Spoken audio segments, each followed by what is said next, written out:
All right, guys, this is being recorded, and I mention it at the beginning of every single webinar. Watch it again, or even watch another Iron Condor webinar on the short side, obviously. I do have long Iron Condor webinars also, but watch the short Iron Condor again, whether it's for the neutral bias or something along that, another course that I've done, because sometimes you guys drive the content in a sense where I do these webinars where you guys are asking questions throughout. I don't ask to wait to the end because I want to make sure you guys are clear of concept, but that also drives these webinars. You know, I want to make sure we're going in the direction that makes most sense to you. So if it doesn't work out for you on this one, or you want to watch another one just to kind of remember it or get a better grasp of it, then I would suggest doing that. Also, don't wait very long to watch this one again, because the first time through it goes into your short-term memory, and if you watch it again relatively soon, you'll remember some of those nuances a little bit better, all right? You stop receiving the recordings, reach out to us at trading@protraderstrategies.com, John. I don't know what happened, but you should be on the list, all right? Cool, and I'll give you that at the end again also, because I want to make sure you guys get these. All right, so this is the short Iron Condor, but one thing I want to kind of go through this because it's for a neutral bias. Most of us, when we're coming up with a directional bias, whether it's a bullish bias, a bearish bias, or in this case, a neutral bias, we come up with that before we know really what strategy we're going to put in and around it, right? So I'm trying to design this specific course where we've come up with our bias first, and then we kind of whittle it down to what our final strategy will be for that. So kind of play along with me that way. Yes, we do know we're doing the short Iron Condor, but you know, when we go through the steps, it's going to be kind of like, okay, well, I've come up with a neutral bias in XYZ and find our way to that. All right, through different aspects. We'll show you about that. A couple of things though, real quick. My name is Eric Wilkinson. You guys may recognize me from doing commentary on economic to geopolitical and market analysis. I've been trading my own money for over 20 years now. I started out trading in college with some money I had earned, and then moved to Chicago to start working on the floor at the Board of Trade. And in that time, I've traded everything from stocks, financial futures, commodity futures, and currencies and options, just about on all those markets. Do you have, or have you done a Condor class, Trevor? Trevor's asking. I haven't done a specific Condor class, but one thing with every one of my option strategies, an hour goes by pretty fast in my eyes anyway. It may seem like it's dragging on for you guys, I don't know. But for me, it seems like they go by really fast. And, you know, that's why I'm saying watch some of those other ones, because believe it or not, you know, I do forget to mention a couple of things every once in a while. It's not the major determining factor with this strategy. I go over all of the major ones, but there's some nuances and stuff like that from what you guys have asked that that has driven that webinar. So, you know, that's why I'm saying you can watch one of those other ones as well. All right. All right, so any opinions, news, research, or analysis or other information does not constitute investment advice, you guys. I don't know what's in your portfolios. I don't know what your risk parameters are. So it would not be very responsible for me to tell you what to trade, okay? So the bottom line is do your own homework. Past performance of any trading system or methodology is not necessarily indicative of future results. You can follow us on Twitter at Wolfman's blog or Pro Trader Strat. Also, you guys, Facebook, Pro Trader Strategies Facebook page. You know, I do my daily market commentaries and stuff like that. We're putting a lot of new content out on Facebook, so you'll see it a little bit sooner than if you wait for it in an email or something like that. So you can check us out on Facebook as well. I don't have a slide for that yet, but I'll get to it. And we are doing the short Iron Condor on this. One thing we want to come up with, let's remember, pretend we're not knowing we're doing the short Iron Condor yet. But something we have is a range bound or market neutral assumption. That's what we're starting out with. We see something is range bound, or we have that market neutral assumption. coming into trying to find an option strategy that will be the best for that. Now, volatility collapse. That, if we have really high implied volatility percent, if we have, that high IV percent, and percent being the most important aspect of that. I'm not talking about implied volatility in and of itself, but implied volatility percent, all right? So in this, we have an assumption where it's going to be range bound and we feel like volatility is going to collapse. Therefore, if we feel volatility is going to collapse, we need high implied volatility percent, okay? Because that means it's at the upper edge of the range. So implied volatility, if we look at it like this, any kind of XYZ stock, okay? You see the market kind of doing stuff like that and, up and down. Same thing goes with implied volatility. And what we want to do is find out when implied volatility, right here, where it is in relation to where it's been in the past, okay? Because volatility has a tendency to go in really quick and come out really quick, okay? So we want to try and capture it when it's on the upper bands of the implied volatility, because then when it comes out, we start making our money a little bit quicker. What do you consider high implied volatility? Well, Trevor, we'll go over that here in just a second. I'm getting a little ahead of myself, but you guys are right on top of it. I appreciate that though, but I'll talk to that point in just a second. All right. So building on that strangle we did a couple of weeks ago, if you guys were following along with this course, we did a strangle, and I actually showed you a way to do this in the IRA where you go out and buy that strike for a nickel to make it IRA appropriate.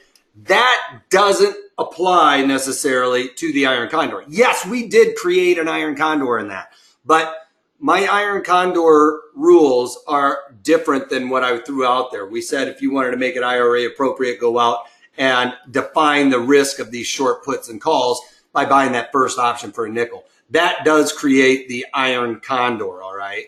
But we want to make sure is we follow my Iron Condor rules, all right? I have specific rules for the Iron Condor. That was just to make it IRA appropriate if you guys watched that strangle video. All right, so the short Iron Condor is a strangle with defined risk. Remember, I just kind of mentioned that with that one strangle video we did or webinar we did. We defined the risk at the end to make it IRA appropriate. That created the Iron Condor.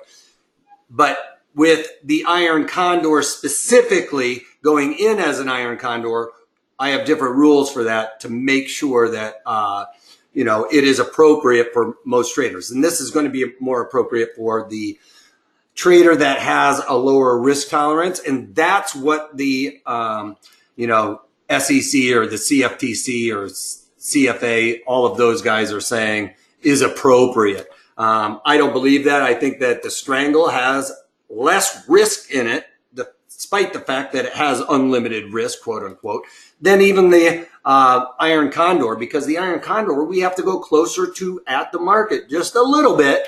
But when we come closer to the at the market, that's narrowing the range that we have to be right, okay? It's a product of creating less risk in a sense, quote unquote, less risk. We define that risk, that's supposedly less risk, but coming closer to at the market, to me, that increases your risk a little bit also because the probabilities of being hit are a little bit closer. You can also look at it, we're doing a short call spread with a short put spread in, basically the same location, same deltas that we're going to be looking at. And with this one, we're going to kind of start out with that short call spread or the short call or the short put somewhere around the 16 delta like we did with the straight up strangle, the straight up strangle. But you guys, with this one, we have to go a little bit tighter because our defined risk aspect is coming in a little bit tighter as well, all right? But we're going to start out with that 16 delta, and then we're probably going to have to move slightly closer to at the market. Something about a Boston strangle. Now we, wait, there was a Boston Strangle. The Wolf is now in Phoenix, the Phoenix Strangle. Okay. Maybe not. Just in options trading. Isn't it selling a call and selling a put for the short strangle? Yes, you sell a call, sell a put for the short strangle, and then we define the risk with by doing it as a call spread and a put spread, short call spread and short put spread. So when we looked at it as a couple of different things, we could look at it as short. These are the risk parameters for a short put spread. Everything isn't completely equal, you guys. I tried to do this shooting from the hip here, but when you look at the Analyze tab, a short put spread looks like this, where your defined risk down here, your defined risk up here, and we're playing in between, right? Short call spread's a little bit different. You do it that way. Well, when you jam these two together, like we talked about, we add those together, we get an Iron Condor. Well, if you are doing it in low implied volatility, you know, your strike, the current underlying is trading right here, XYZ is trading right here. Well, your strike location is going to be at those areas, all right? And that is pretty close to proximity to where the underlying is trading compared to when we have high IV.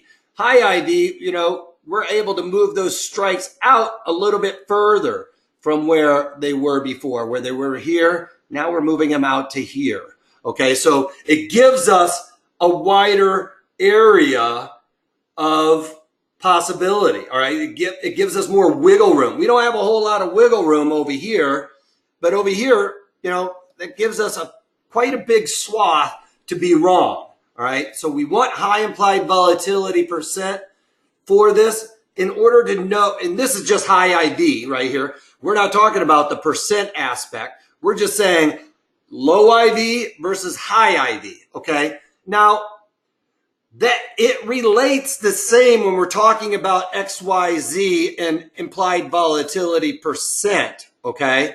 Because XYZ will have a range bound area for implied volatility, all right? So once we figure out XYZ is at, you know, near high IV for itself, then we know that's when we can start selling premium, right? And if it's at really low levels for itself, then we know we can't really start selling premium because volatility probably is going to start going up. We want to sell volatility when it's probably going to start going down, all right? Are you trying really hard to confuse me? No, I'm not, Manu. I'm sorry. Where did I start losing you? The Phoenix Strangler squeezes the life out of greedy option market makers. That's right. So, Banu, I'll start over here. The short put spread, any short put spread, when we look at the Analyze tab, it looks like that. And any short call spread, the Analyze tab looks like this, where, you know, when you have a short call spread, you want the market to go down. You know, this is zero, this is zero. And when you sell a put spread, you actually want the market to go up. You know, this is infinity. All right. That so far. And then when you jam these two together, you can see that this is a really big Iron Condor if we brought it out like that, right? That would have super high implied volatility. But what I'm trying to say is when you put those two together, you come up with something that looks similar to this. You know, they're all a little bit different, but they're going to be different based on implied volatility. All right. And if you have low implied volatility, we're just talking implied volatility, your Iron Condor will look like this. And if you have really high implied, or if you have high implied volatility, it looks like this. If you have, you know, astronomical implied volatility, then it's going to look more like this one up here. Okay. But what I'm talking about, when we break it down to XYZ, we will end up having different implied volatilities, but they will have a tendency to stay in a range. So you can see, like here with Qualcomm, just for instance, you can see that it has its ranges, all right? And what we're trying to do with implied volatility percent is figure out where XYZ's implied volatility is now in relation to where it's been in the past, because they all have, you know, 34 maybe middle of the road for Qualcomm, but Tesla probably never gets down to a 34 implied volatility, or rarely, okay? So every underlying has a range that its volatility likes to be at. You know, tech stocks are much higher than utilities, okay? All right. So what we're trying to do is, you know, I'm trying to break this down a little bit differently than normal. High IV will do this to any Iron Condor, all right? Low volatility will do this to any Iron Condor. But what we need to know is this as wide as it gets? Because yes, it will have it, you know, if we are at 100% implied volatility percent, all right, then that is the widest this Iron Condor, that the XYZ Iron Condor has gotten in the last 52 weeks. That would be the time to start selling that in my eyes. All right. I'm going to pound this into your guys' head. So we'll move on a little bit. So like we talked about, when we're looking at this, we don't really know we're doing the Iron Condor yet, but XYZ, I believe, is going to be range bound. All right. I think it's going to stay in a specific range for, you know, the foreseeable future. So I have XYZ in my mind.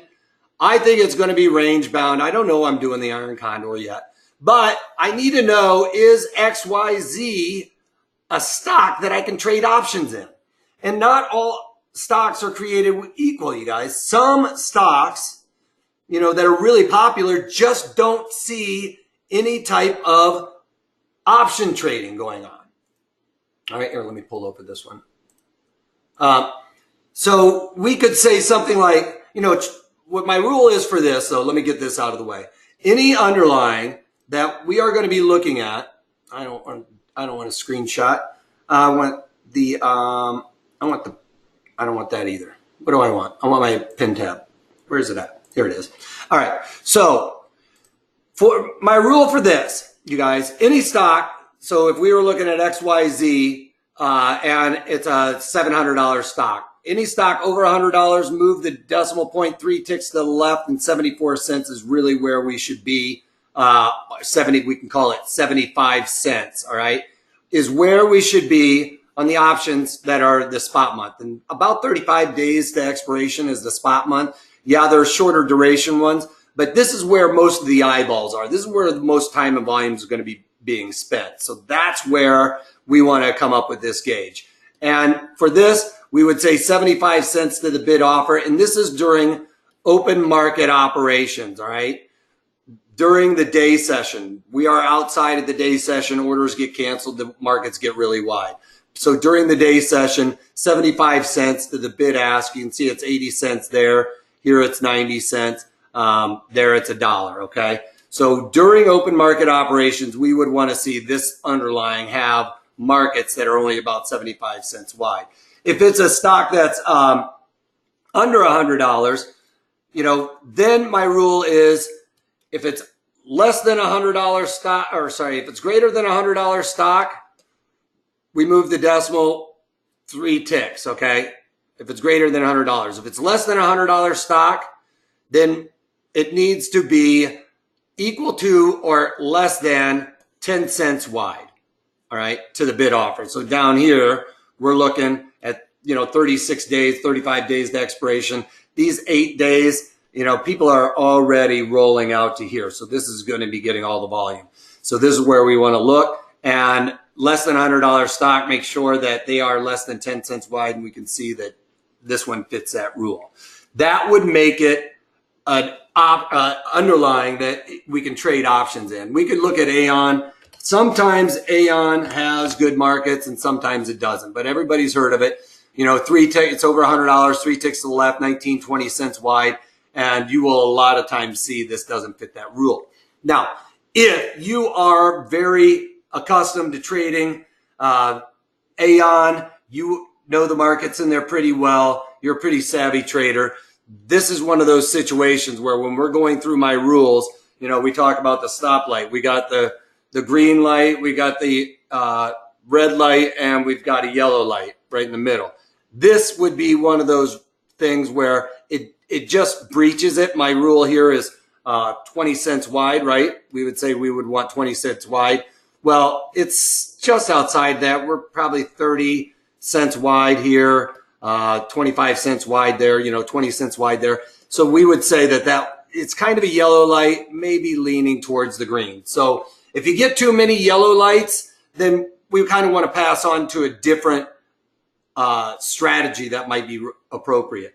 You get I would say any red lights, that would be like 2 times my rule. If you go 2 times on that width, 2 times that rule, I would say that's a red light. Okay. I would just stay away from it, especially, even I stay away from those. I don't even play on those. I try to stick to my rule on it, fitting less than 10 cents wide on a $100 stock or move the decimal place. Otherwise, I'm going to kind of pass on it because I don't want to give up too much edge to get in.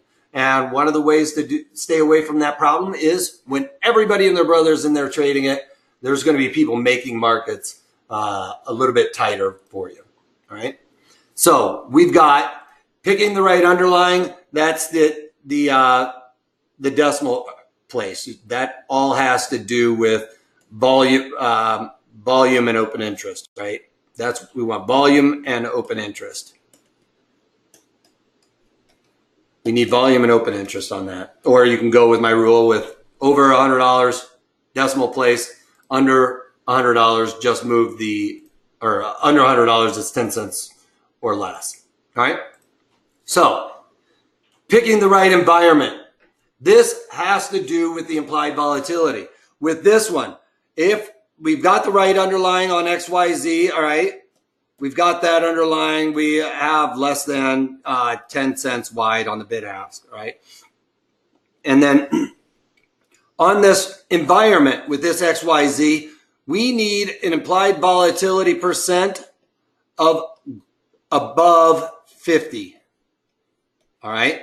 That means it's above the mid-range. The volatility wants to kind of go back to where it's comfortable, and mid-range is usually where these are comfortable in a sense, where they'll settle down a little bit.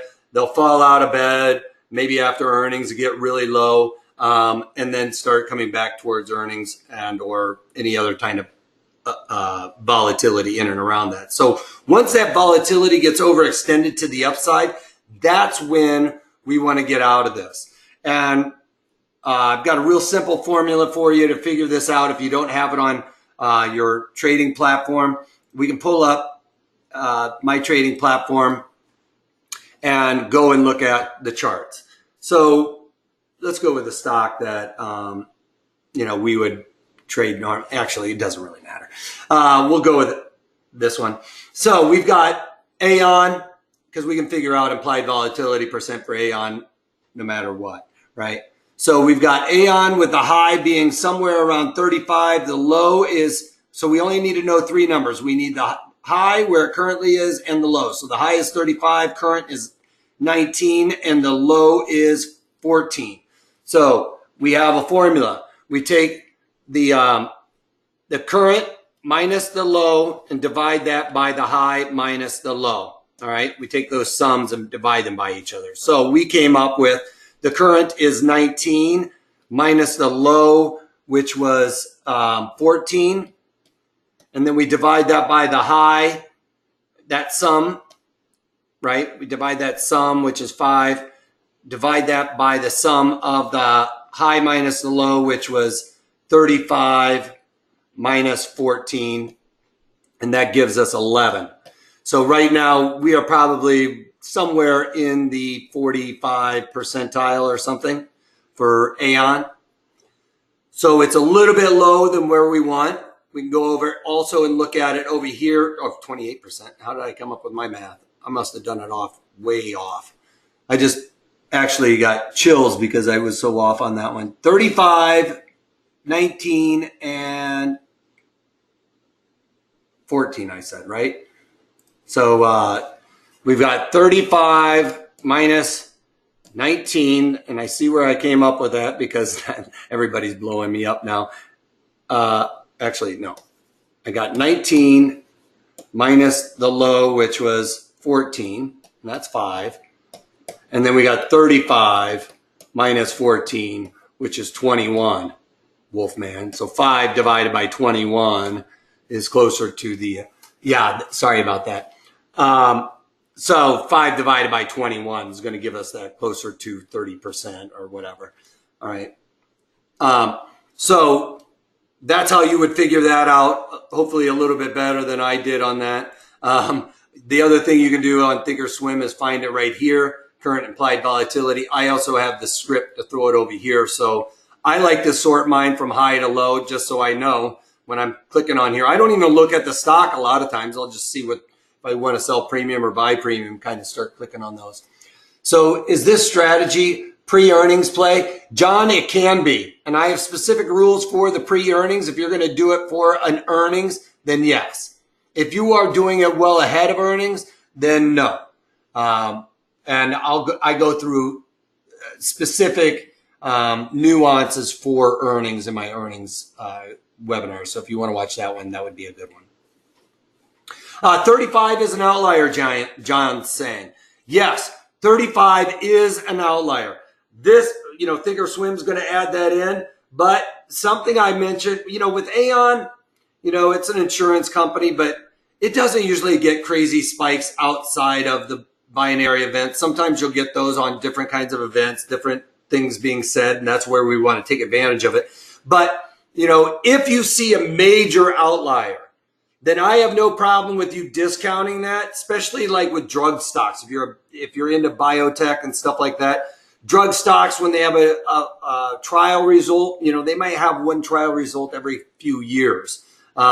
So it will be a major outlier heading into that. You'll see spikes bigger than around earnings.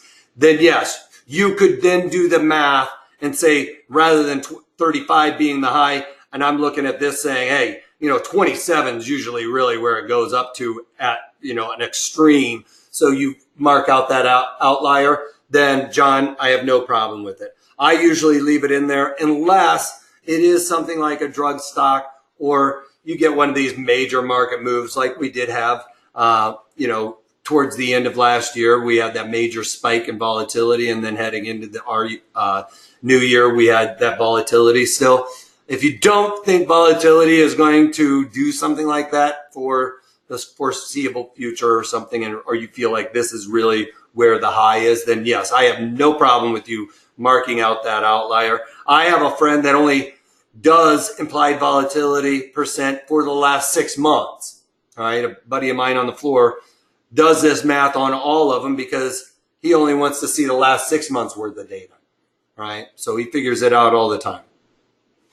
So you can do those two things. You can mark out that one extreme outlier that probably won't ever happen again, or you're looking at it like I only look at it for the last 6 months and stuff like that. Does that make sense? All right. So the right environment, we need implied volatility percent above 50. Closer to 100 is obviously better. It doesn't mean that once we get to 100%, it won't go higher.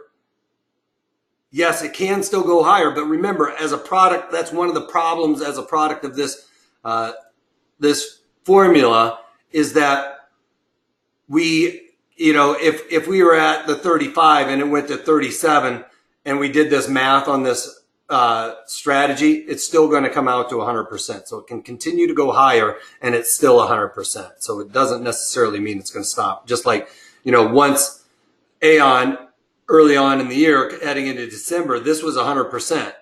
And then it moved a little bit higher. It was still 100%. Okay. Before it started coming back off. So that is a product that you're going to have to be aware of, that you may be at 100%, but it can go higher and you're still at 100%. Same as zero, you're at zero and it goes lower, it's still at zero. All right, so that is one function of this formula that isn't great. It doesn't tell you the exact high, but it will give you an indication. Once you're at those extremes, volatility is ready to come out. All right, picking the right duration.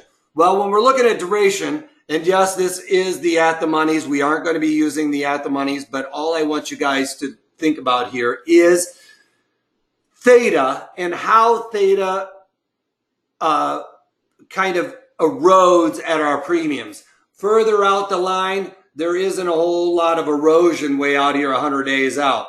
But the closer we get to expiration, you can see this starts picking up. And then it really starts picking up inside of the last 35 days to expiration. So we want, somewhere as close to 35 days to expiration as we can get. All right. As close, close to, I don't even know what as close, I guess I just write it out. As close to 35 days to expiration as we can get. Because you can see right here is 35 days to expiration. We start seeing that volatility, start seeing that theta really come out of this underlying. So we want to get in around here. And when volatility is in there, when we've got volatility in this market, volatility pushes this line out a little bit, you guys. So it pumps up those premiums and it feels like it's holding off theta. So if we get inside that 35 days to expiration and that volatility comes out, well, the premiums come out of your options until it catches up to basically where theta should be. But you're going to get that big drop in premium, which is what we're looking for when we're selling premium strategies, right? So that's another reason why we want that high implied volatility, because it pumps up the premiums. It's like a balloon. It holds it off. And then when that volatility comes out, it's like a balloon again, and you're letting all the air out. All that air is that money coming out of your premiums. And it catches up with the thief, which is theta. And that theta decay starts coming out, all right? So that's what we're ultimately looking for when we're trying to set up this strategy. 35 days to expiration, because we get that big theta decay coming out. We get the best theta decay you can basically get. Yeah, you can say, yeah, theta, Wolfman, really comes into play after 7 days. Why don't we just do it around there? Well, you're not going to get very much premium to start out that strategy. You're only going to be getting pennies anyway. And when you're talking about this last couple of days, yeah, the premium's really coming out of it. But there's also gamma in there that we have to worry about messing up our strategy. We also have to worry about the fact that there's only going to be pennies, it's going to be cents left. We're not going to have dollar signs. It's only going to be pennies down here left. And why risk losing our winning trade off of trying to capture a couple more pennies or gamma coming and biting us in the rear end, all right? So stay away from those last 7 days. I would like to be out of it as quickly as possible inside of this area, and just get out of it early, all right? We get in at the right time and we try and get out as soon as possible. All right, so the underlying, we know that, find the pennies, move the 3 decimals. Is it 10 cents or less or something like that? The environment, we need high implied volatility percent, right, for that XYZ, all right? And then the duration, we want, as close to 35 days to expiration as we can get, all right? And then the right strikes, the strikes we want. Remember when we talked about the strangle, we were looking at that 16 delta. Well, we're going to look at the 16 delta, but then we're probably going to have to roll into somewhere around the 20 delta, all right? It's probably going to be the one that gets us to my rule here. And my rule is a collection. We want a third the width. We want to collect a third the width of the underlying, all right? Or 33 cents if it's $1 wide. Okay? If it's $5 wide, then it's going to be like $1.60 something, right? If it's $5 wide. Okay? So that's what we're looking for something like this. So if it was a $5 wide strategy, we would collect $1.66. If it's only $1 wide, we're looking to collect 33 cents. And I'll talk about the exit strategy on these in a little bit. But we want to pick those strikes. Why? Because it kind of takes us back to this bell curve, right? This is a bell curve that is a perfect bell curve. And yes, in options, we have some that look like that, and then some that look like that, and some that may look like this, right? Where you have a real long tail, all right? We're not going to worry too much about those, but what we're looking for is trying to get outside, right around that 1 standard deviation move. And when we talked about it, that's usually somewhere right around that 16 delta-ish. Well, we're probably going to have to, like I said, go in just a little bit and go to right around the 20 delta. All right, so that's what we're looking for there. That's going to allow us to collect that third the width of the strike. If we go out too far, it's going to be, you're only going to be collecting about probably a quarter width of the width. And that's what we used to call a big boy or a skip strike. It's a big boy when you're only collecting a quarter. All right, I like to go for the third. It's a little bit easier to get out of. All right, now our exit strategy. When we're looking at this, if you're setting this up within 35 days to expiration, I'm always looking to get out at, actually I want to get the other pen. I want to get out at 50% of max profit. All right. Now, that's on some, if you're looking at dollar wides, all right, if we're looking at a dollar wide and we're only getting 33 cents for it, well, 50% of that, you're only getting about 16 cents out of it. Well, when it's all said and done, you got your commission out of it, commission out. I can't go any further. You get your commission taken out and everything else. You're really risking more than you're able to make on this one. So on this, you're probably, if you're only looking at a dollar wide, you're probably going to need to go more than 50% of max profit on this, all right? Otherwise, that's what I'm looking for in this, is coming out at 50% of max profit. Now, 1 or 2 days goes by and you're at like 30% of max profit. Well, I might think about getting out of that early. Kind of like what we talked about with the strangle and the straddles and the days to expiration. I kind of said, well, if in 1 or 2 days you're at 20% of your max profit, well, that might be a good time to start covering it because you've crushed the probabilities. I got marbles in my mouth or something, but you've crushed the probabilities, and that might be, especially if you have a lower risk tolerance, just pull the ripcord on it. Move on with your life, all right? But 50% of max profit's what I'm looking for on this one. And what is our max profit? Well, it's basically the premium received after your commissions. So max profit's easy to come up with. We're looking at that as, that third the width. That's going to be what our max profit is. All right.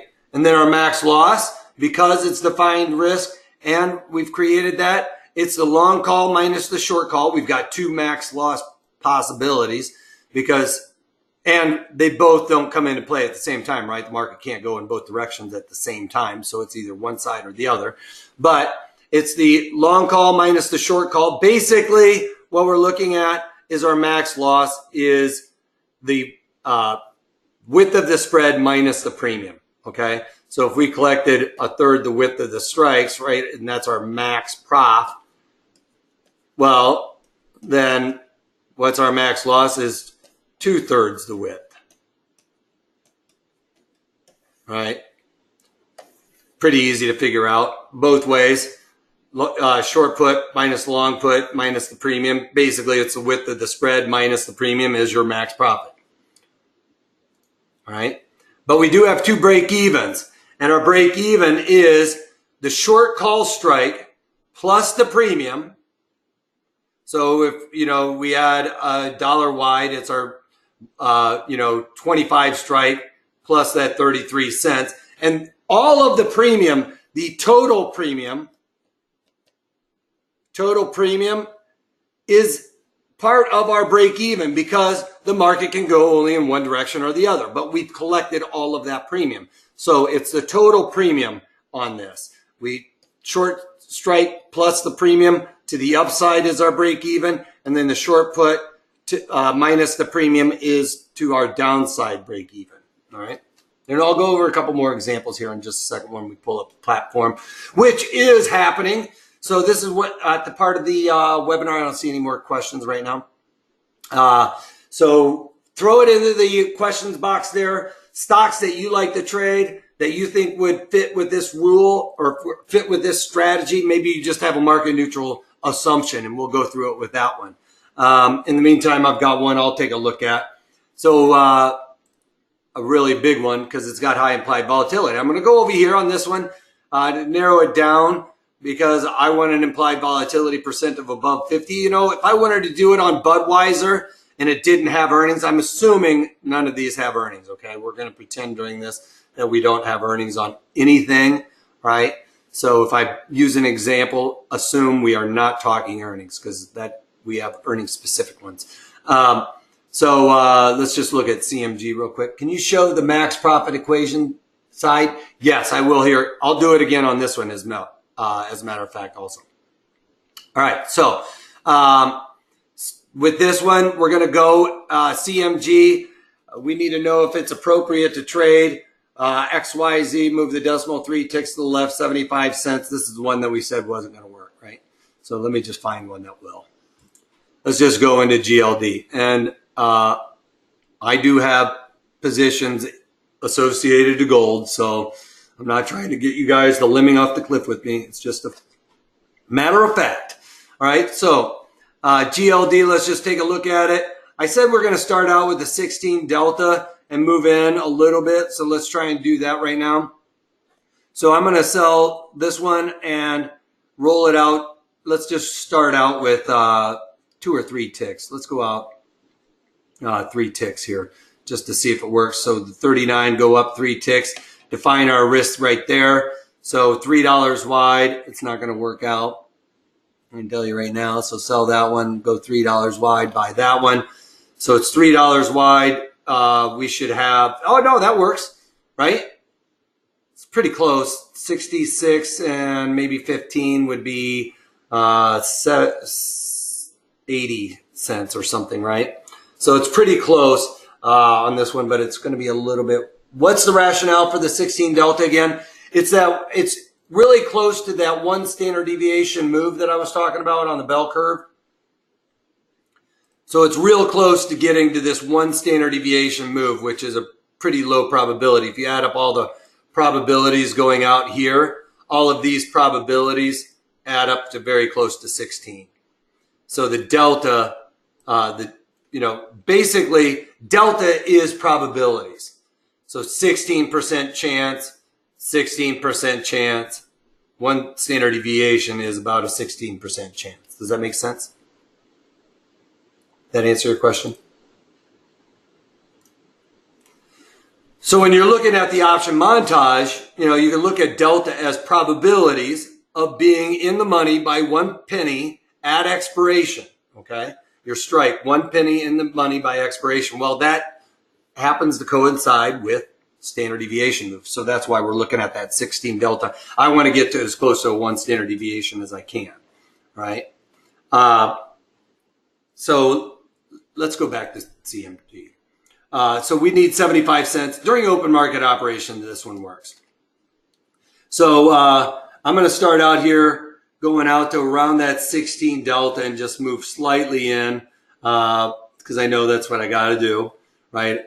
You can go through and do it with the 16 delta. It's probably not going to work. We're going to have to kind of move in a little bit on this. I'll start out there. I'll start as close to the 16 delta as I can. So we'll go 16 delta, go $10 wide, come to this one. We need to find the 16 delta, go $10 wide, buy that one. So it didn't give me the first one. So 16 delta, $10 wide. There we go. All right. So on this one, $10 wide, I need to at least collect $3.30 some odd cents. So that's not working out. Let's just go slightly in and go to the 820s, do the 820s and buy the 830s, and then go down to the 17-ish delta and go to the, I know that's probably not going to work. I'm going to go in just a little bit to the 70s, see if I can get this one to work. 70 to that, 70 and the 60. 70 and the 60. Bring up the 60. Gonna buy a 60. It's still a little bit low. So again, probably have to go a little bit tighter. That's why I'm talking about. You start out with that 16 delta and you kind of whittle your way in until you find the right one. So I'm gonna have to, on this one, probably go to the 115s and then go $10 wide, 115s, and then here corresponding probably those 70s and go a little bit wide. So that's a little bit closer. All right. Another thing you could do is maybe go a little bit wider on it. You know, this would have been one of those things like if the, okay, I come up with CMG, it's a little bit wider than my rule, you know, over 70 cents wide. And then I'm collecting a little bit less than my rule there. Well, that's 2 yellow lights in a row, right? So we're stretching the rules on 2 of these aspects of, you know, picking the right underlying environment duration. We've got too many yellow lights, so I'd probably pass if that were the case. So, or we're going to have to figure out different strikes. So we could go to this one and go, I did the 120s there, or the 820s there. So let's take a look at the little bit tighter even yet. So do the 20s, the 30s, and then actually probably have to go even tighter than that. Let's go to the 10s. 10s, the 20, and then I did the almost the 20 delta there. And then let's do the 75s and the 65s. So that then fits that rule. That's, see how I got closer to that 20, and that's where it starts coming into working out. So, you know, you can start out with that 16 delta or start out around the 20 delta. I like to go for the 16 delta and come in, because in a perfect world, which you will find sometimes, that 16 delta will work out, okay? And when it does, then go with it. And that's why I'm saying start out with that. But I know once it starts getting closer to around the 50 IV%, we're starting to lose that opportunity. Okay, so if we wanted to do something that was high implied volatility, below implied volatility of or a high IV, but it's below $100, we look at GDXJ. It's my XYZ stock, 35 cents. We can look at that. We can see that it fits that rule. So that's an option we can, or that's an underlying we can trade options in. I start looking at the 16 delta, knowing I'm probably going to go into this 20 delta, but let's just start with the 20 delta so we can save some time here and do the 20 delta. We're going to go dollar wides. 20 delta over here is probably going to send me to the 33 strike, and then why does it jump on me? So then there we go. We have a dollar wide, 34 cents. You're not going to probably be able to get out of this at 50% of max profit and still, you know, be happy about making money. You're going to have to probably, when you're dealing with stocks under $50, you usually have to ride those out a little bit more. All right. You're probably going to have to go for at least 20 cents on this, maybe 25 cents before you get out. And that's going to be taking you close to that 7 days to expiration, most likely. Okay. So on a dollar wide, 33 cents, $100 stock, you're probably looking at $5 wide, somewhere getting close to $200 stocks. We're going to be looking at, you know, $10 wide. So if we were looking at, say, for instance, $100 to $150 wide, this is probably going to be a $5 wide one. So let's just start out with it. There's no 16 delta, so I'm going to have to roll this in just a little bit and go to the closer to the 20 delta here. So I'm going to sell this one, and I'm going to go $5 wide. Yeah, that's $5 wide, so we'll go to the 85s, and then I'm going to go down here and sell the, I'm going to try the 16 delta and go back out there. So I've got $5 wide on this. It's not working. I'm going to probably have to go a little bit closer. I'll probably have to change this to the 60s, change this to the 55s. 55. So we got $3 wide, or $5 wide and I probably need to get 160. It's close, but I'm still a little bit far off. And that's a volatility must have come out because it did come out. It came out just those couple of percentage points, or 1 or 2 percentage points coming out. I vetted this one earlier on in the day and it was working out, but just that volatility coming out, that little bit is making that one be a thorn in my side on my thing here. Let's see. John, what do you got, John? So the first thing we do is look at the 16 delta, yes, or the 20 delta. We want to start with the 16 because if you really have super high implied volatility, you're probably going to be closer to the 16 delta. That's why I would always default with going further out and rolling it in. But you could also do the same where you're starting in narrow and moving it out. For the first call and the first put, yes. And then you get the additional legs and decide if we can get a third the width of this as the credit. Yes, that's exactly right. All right. So, you can kind of figure it out when, I don't want to get too into that. That might throw some people off. But yes, start out with that 16 delta. If it's less than $100 stock, you're going to be looking at something less than a $5 wide. Over $100 stock, you're looking at a $5 wide. You get over like a $200 stock, you're going to be leaning towards $10 wide. Okay, so I'll even write that down. If we are looking at less than $100, or that's greater than, sorry. If we're looking at less than $100 stock, we're probably going to be looking at less than $5 wide. All right. If it's greater than $100 stock, let's say greater than or equal, up to about $200, then that's where we're going to be looking at $10 wide. And if it's over like, $200, then we're going to be looking at, about $15 wide.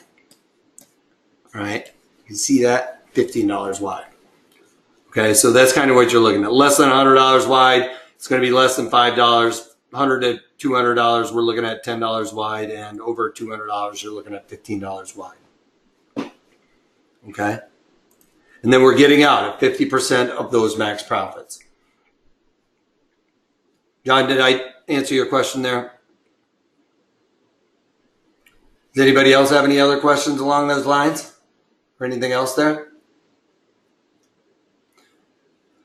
All right, cool. Sweet. So yeah, it's actually pretty simple. You go through those steps, you come up with something like, gold, which has been trading in a pretty good range there. Thought I had my marker going. Something that's been trading in a pretty tight range. Well, I would probably be able to get my option strikes for GDXJ outside of that bit of a range, or very close to it. I think I was looking at Qualcomm because it's kind of getting in a range here. It's, trying to fill in this low volume between where it gapped out there. I did a Qualcomm trade and somebody was like, aren't you worried about that gap? And I was like, yeah, I'm a little worried about it, but my strikes are above 75 with the break even. And then we blew out above that not too long. But probabilities are the probabilities, and it's coming back. So follow along with those rules, and you will be much better off, okay? Yes, you can find how to do an Iron Condor, a short Iron Condor online. I'm not going to lie. Somebody else might even teach you how to do an Iron Condor. But all they're going to do is give you that it's defined risk. I taught you how to do a short Iron Condor 2 weeks ago when we were doing the straddle. But no, do not use that as the short Iron Condor, really. But to make it fit the regulators, then I'm good with it. With this, though, we have specific rules for this, and there's a reason for it. It's because it makes the risk reward worth it at this point. And, it's just a culmination of the risk rewards worth it. The probabilities of success are in our favor. All of those things coming into line makes that work out, right? Remember, when you have low volatility for that underlying, you're looking at narrow analyze. And when it's really high implied volatility, you're looking at, well, this is about as wide of an Iron Condor for XYZ as we've ever seen. All right. So that would be the time to start looking at it. Oh, John, do you want the max profit equation again? I can do it. Do you want me to do it on the Analyze tab or do it on the math? The slide? All right, yeah, I'll go back to the slide. Max profit. That's the breakdown. Max profit. That's break even. So the max profit. So I went with it as we figured out what our max profit was is a third the width. Well, 2/3 the width is then our max loss. But it is the width of the spread, you know, the short put spread or the short call spread. It's the width of the spread minus the premium. So in our example, I'll go back to our example, just make sure we're clear. We'll go back to ours here and see if I still have a trade up here. So 3M, we can look at our max profit is $1.48. Well, we've got a $5 wide. So our max profit is $5, or our max loss is $5 minus that $1.48 that we have as a collection here, right? And we're looking at $5 wide, short call spread, short put spread. They're both $5 wide. So $5 wide minus the $1.48. Well, and why do I get the $1.48 for both break evens? Well, because it can only go in one direction or the other. All right. So at $5 wide minus $1.48 means it's about $3.50 is our max loss. All right. So $5 wide minus the max profit is our max loss there. So here's the slide. It's the width of the spread, the long call minus the short call. You know, I did that way so that you don't come up with a negative, right? And less commissions, yes. It's your net premium, or it's your overall premium minus the commissions, yes. You're going to have to worry about the commissions, especially when you're looking at something that is below, you know, like a $50 stock and you're looking at dollar wides. Okay. So yes, you always have to take your premium, your commissions into account. All right. It's not going to matter as much if you're dealing with like $100 stock. You're not really going to have to worry about it. But once you start going below that and towards 50, then yes, that becomes a major concern. Right. All right, you guys, I want to thank you guys all. We have a great strategy for you guys. It is the options trading course here. And with that, we have all kinds of stuff here. This is the link. You're going to have to type it into your URL. Those of you that are participating in this webinar, I'm sending that out to you guys all in the chat window. We've been going back and forth in the questions box in the chat windows. There's a hot link to this. This is not a hot link, but if you're watching this on tape delay, you can type it into your URL. You're getting all three of these courses where we have Volatility Crush, where I talk about the importance of volatility, how to take advantage of it, learn when you're going to be selling that, how to calculate what Volatility Crush is going to do to our premiums, and then options hacks. This is going to help you sleep at night up here because you're going to understand volatility. The hacks is going to streamline your process throughout the day where you're not having to go through all this math, looking up stuff. I have little floor trader hacks that we used to use on the floor because, listen, we didn't have a computer. We had to do this stuff in our head so that we could be quick on our, quick on our toes and be able to, first person that gave a quote was the first person to get the trade a lot of times. So you had to be fast. Well, you got to be fast in options trading because there's so many options, there's so many opportunities out there now that we want to go through as many as we can to find the best one. Well, this will streamline your process and be able to get to the end, get you to the answer quickly, all right? And then the options basics, this is great for newer traders. Even if you're a savvy trader, you're going to learn something from this. You're going to be able to take away a lot of stuff. I go through all the options history, all the way back to Miletus from is it Thales from Miletus? I always mess that up. But anyway, the first guy to ever trade options. It wasn't we didn't even know it was options back then. As a matter of fact, Socrates even wrote about him. And really drill down on the options to a basic form, make it easy for everybody to learn, and then learn how to trade options like I do. You know, I have specific rules. I've been trading for 25 years, you guys. I've come up with these rules. I've pounded them out. I've adjusted them throughout the years, and I'm still kind of tinkering with them to make sure that I can, you know, better the probabilities. I'm never at the end of my rope on trying to figure out better ways to figure this all out. But all of this stuff has things that you guys are need. If you guys want to take advantage of this, like I said, there's the link. And for only $270 or $300, less than $300, it's less than $100 a course. This is the best deal we've got out there, because some of these we don't go as low as even giving a deal on them. But that is a great savings for $300, you guys.